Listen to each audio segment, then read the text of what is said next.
Әлеге бәйге Салават көпірі жерлі партия проекты кысаларында үткәрелді. Орада иң яшь катнашучы Ульяна Корнилова. Үз яшендәгеләр номинациясында ул 2нче урында. Үзенә 7 яшь кенә булса да рәсем ясарга оста. Бәйгегә үзе яшәгән йортлар һәм аның тирә-ягын тасвирлаган. Барысы да ачык төсле буяулардан. Я люблю рисовать, и я нарисовала себя, как я люблю свой народ. Я еще буду участвовать в конкурсе и буду еще получать грамоты.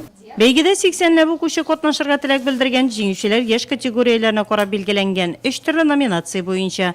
Үземнең рәсемемдә мин Единая Россияны күрсәттем. Россиядәге гаилә символын күрсәтер өчен торналарны ясадым. Һәм аларны чәчәкләрдән рамкага алдым. Бердәм Россия партиясенең Нурла җирле бүлекчәсендә 7 җирле партия проекты гамәлдә. Салават көпре проектының максаты Нурла районы территориясендә яшәүче төрле милләт халкының гореф-гадәтләренә, мәдәниятына, йолаларына хөрмәт, толерантлык һәм дуслык тәрбияләү. Этот проект работа именно с детьми. Бу проект мәктәп яшендәге балалар белән эшләүне үз эшенә ала. Рәсем бәйгесе халыклар бердәмлеге көне уңаена оештырылган иде. Ул Россия без синең балаларың дип аталды. Балалар үз рәсемнәрендә безнең Нурлат җирендә төрле милләт халкының дус тату яшәвен күрсәтергә тиеш иде. Бик талантлы балалар күп районда. Без аларны барларга һәм талантларын тагын да үстерергә тиеш.